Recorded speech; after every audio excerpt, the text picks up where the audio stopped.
ಒಂದೂರಲ್ಲಿ ಮಂಗಳ ಅಂತ ಒಬ್ಳು ಇರ್ತಾಳೆ. ಅವಳಿಗೆ ಅವಳ ಮೇಕೆ ಮೇಲೆ ತುಂಬಾ ಪ್ರೀತಿ. ಆ ಮೇಕೆ ಹೆಸರು ರಾಣಿ. ಒಂದು ದಿನ ಬೆಳಗ್ಗೆ ಮೇಕೆ ಕಾಣಿಸೋದಿಲ್ಲ. ಅವಳು ಬೀದಿ ತುಂಬಾ ಓಡಾಡ್ತಾ ಮೇಕೆಯನ್ನು ಹುಡುಕ್ತಾಳೆ. ಅಯ್ಯೋ, ನನ್ನ ರಾಣಿ ಎಲ್ಲಿ ಹೋದ್ಲೆ? ಅರೆ, ಇದು ನನ್ನ ರಾಣಿಗೆ ಕಟ್ಟಿದ ಹಗ್ಗ ಇಲ್ಲಿಗೆ ಹೆಂಗ್ ಬಂತು? ಶಾಂತಕ್ಕ, ಶಾಂತಕ್ಕ, ಹೊರಗೆ ಬಾರೆ. ಏನಾಯ್ತೆ? ಬೆಳಿಗ್ಗೆನೆ ಒಳ್ಳೆ ಹುಚ್ಚ ನಾಯಿ ತರ ಹಚ್ಕೊಳ್ತಿದ್ಯಲ್ಲ. ಅರ್ಚ್ಕೊಳ್ಳೆ ಏನ್ ಮುದ್ದು ಮಾಡ್ಲಾ? ನನ್ ಮೇಕೆ ಎಲ್ಲಿದೆ? ನಿನ್ ಮೇಕೆನಾ? ನಾನೇನ್ ಝೂ ಇಟ್ಕೊಂಡಿದೀನ ನಿನ್ ಕೋಳಿ ಮೇಕೆ ಎಲ್ಲ ತನ್ನ ಪ್ರದರ್ಶನಕ್ಕಿಡೋದಕ್ಕೆ? ಹಾಗಿದ್ರೆ ಈ ಹಗ್ಗ ನಿನ್ ಮನೆ ಮುಂದೆ ಹೇಗ್ ಬಂತು? ಅಯ್ಯೋ, ಯಾರಾದ್ರೂ ಬೇಕಂತಲೇ ಹಾಕಿರ್ಬೇಕು. ಏನ್ರೆ, ಮತ್ತೆ ಬೀದಿ ಮೀಟಿಂಗ್ ಶುರುವಾಯ್ತಾ? ಎಷ್ಟಾಯ್ತು? ಅಯ್ಯೋ, ಕಲ್ತೋಗಿರೋದ್ ನಿನ್ ಮೇಕೆನಾ? ಒಳ್ಳೆ ನಿನ್ ಗಂಡನ್ ಕಳ್ಕೊಂಡಿದ್ಯಲ್ಲ.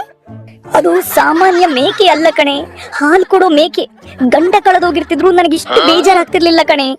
ನನ್ ಮೇಲೆ ಸಿಟ್ಟಿರೋದಂದ್ರೆ ನಮ್ ಪಕ್ಕದ ಮನೆ ಗಿರ್ಜಿಗ್ ಮಾತ್ರ. ಅವಳೇನಾದ್ರೂ ಈ ಕೆಲ್ಸ ಮಾಡಿರ್ಬೇಕು.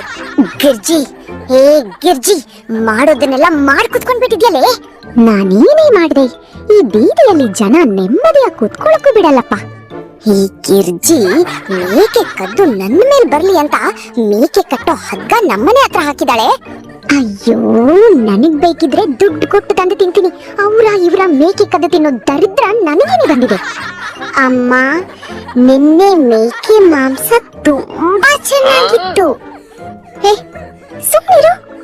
ಅದೇ ಅಮ್ಮ, ಯಾರಿಗೂ ಗೊತ್ತಾಗಲ್ಲ ಅಂತ ಹೇಳಿದ್ಯಲ್ಲ.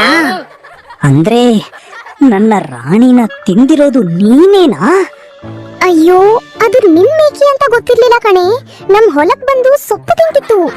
ಅಯ್ಯಯ್ಯೋ, ಇಷ್ಟೊತ್ತು ಏನು ಗೊತ್ತಿಲ್ಲದ ಹಾಗೆ ನಾಟಕ ಮಾಡಿದ್ಯಲೇ.